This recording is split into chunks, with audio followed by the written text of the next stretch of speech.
Greetings, everyone. Pete Pardo here from Sea of Tranquility. Welcome to day 9 of albums that are 50 years old in 2025. It's January. It's the new year, new month, new birthdays and anniversaries of great albums, legendary albums that are turning 50 years old this year, right? Can only pick 31, right? Because we got 31 days in the month. So literally out of the hundreds and hundreds of great albums that were released in 75, got to whittle it down to 31. Today, for my pick, it's a debut album. It's not the first time we've heard from this cat, but it's his debut album under his own name, released September 1975, recorded at the Sound Pit in Atlanta, Georgia, produced by Tom Verman for Epic Records. Ted Nugent, self-titled. That's right. The great Gonzo himself, regardless of how you feel about him today, love him or hate him, for his big mouth and his politics or whatever it is. The guy can play guitar, and back in the day, nobody was talking about that stuff. All they cared about was what a great rock star he was, right? Absolutely. This album contains that first band that he put together after the Amboy Dukes, right? Of course, Ted himself on lead and rhythm guitar, backing vocals. Derek St. Holmes, lead vocals, rhythm guitar. Rob Grange on bass. And Clive Davies on drums, vibes, backing vocals. Also sings one track too as well, right? That's right. Steve McRae played a little keyboards on the album. Brian Staffield, a little percussion. And the producer himself, Mr. Tom, also played a little percussion in the studio. What do we got on this album? We got some legendary songs on this album. You know, if you are a hard rock, heavy rock, proto-metal fan at the time, 1975, you were certainly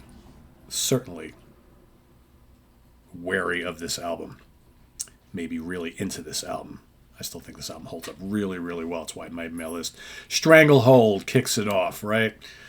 All 8+ minutes of it. It's got one of the great riffs of all time. I love that kind of jazzy psychedelic solo right in the middle. Just such an intoxicating, heavy song, but like percolating heavy. Not out and out, balls out heavy, right? It's just so good. You know, you got Derek and Ted both singing. Derek doing the main part of the vocal. Ted comes in late in the song. You got Stormtrooping. So good. Pounding riff. So good. Up tempo. You got Hey Baby. Then Just What the Doctor Ordered. What a terrific song, you know. Side 1, really, really strong. Side 2, not too shabby either. Snakeskin Cowboys, right? Cool riff on that song. Another good up-tempo rocker. Motor City Madhouse. Ted singing the lead vocals on that. Another classic track. Where Have You Been All My Life? You Make Me Feel Right at Home.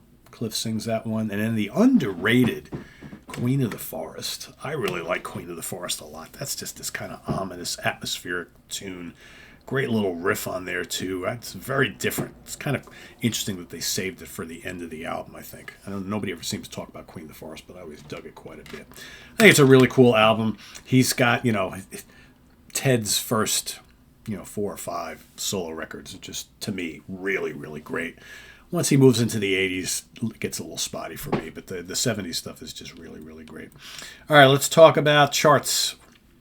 Australia made it to number 37, UK charts number 56, and here in the States, US Billboard charts, top 200 album charts, made it to number 28. Not too shabby for a debut album. And then certifications in Canada, this went gold, 50,000 units sold. Here in the States, double platinum, 2 million copies sold of Ted Nugent, self-titled. Pretty crazy, right? Singles, Where Have You Been All My Life, released November 1975. And then Hey Baby, along with Stormtroopin', released March of 1976. So ironically, the most notorious and famous song from this album, never released as a single at the time.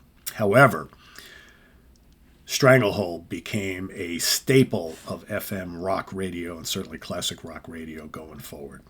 All right? Absolutely. Can't escape it, even though it's as long as it is, right? Down, down, down, down, ba-da-down, ba-da-down, ba-da-down. Can't escape it. Got to sit through the whole thing because the whole thing is just absolutely glorious. So, yeah, that's my pick for today. Ted Nugent, self-titled debut, his first true solo album after disbanding the Amboy Dukes. Sorry. What the hell am I thinking here? Anyway, Amboy Dukes, right? Because he had a pretty good run with the Dukes. You know, early on it was more like a band, and then it kind of became Ted's band. About halfway through, those last two Amboy Dukes albums, pretty close to the formula you get on this. Pretty close, not too all that different. So yeah, that's my pick for today. Let us know what you think of Ted Nugent's debut down in the comments below, as well as your pick for today, day number 9, and we'll see you tomorrow for number 10. Visit us on the web at www.seatranquility.org. We're on Facebook. We're on YouTube all together all the damn time. Please subscribe if you haven't already and click on that notification bell so you get alert of all of our content as it posts. And please do hit the like button before you leave. Also down below we got the links to our Ko-Fi page for channel donations, our merch page, and our Cameo page, and the Sea of Tranquility membership options. All that stuff is listed down below. So for all of you who do help out, we thank you greatly. And stay tuned for more stuff here on the channel. We should have tomorrow. We're going to have another episode of Live Album Love. Myself and Rick Labonte will be talking about the many live albums from the great Santana. That's coming up tomorrow morning. We've got the UK Connection happening on Saturday. Don't miss that. We're going to deviate from music a little bit. We're going to talk about our 5 favorite cop TV shows from the 70s.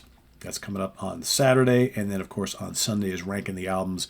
I will be ranking the albums of the great hard rock band from the 70s. Kind of unknown here in the States, but they've got a handful of albums. They're called Toad from Switzerland. Really cool stuff. Stay tuned for that if you like underground, heavy rock, hard rock, blues rock from the 70s. I think you'll dig this episode. So stay tuned for that on Sunday. And other stuff happening here on the channel. We also are going to have, I almost forgot, going to have another episode. This will be Sunday evening. Another episode, I'm going to be getting together with Phil Aston, Brendan Snyder, Grant Arthur, and Scott Lade. Another episode of the What Is It show that we do once a month. This one's going to be deviating a little bit. We're going to be talking about people who love physical media, and you amass a big collection like this. What happens when you start running out of space? What can you do with your collection to help make better use of space? That's what we're going to be talking about on this week's episode. So stay tuned for that over the weekend. Till then, I am Pete Pardo. Thanks for watching, everybody. We'll see you real soon here with more stuff. Don't forget, tomorrow is number 10 as we go through the month of January, looking back on 1975. As always, list your pick down below. You'll get another one from me tomorrow, pick day number 10. As we march our way towards the 31st, we're going to try and cover as much ground as we can and talk about as many great albums that are our absolute favorites from 1975. It's all happening here on the channel in January. And I'll see you tomorrow for another one. Thanks for watching. I'm Pete Pardo. Bye-bye.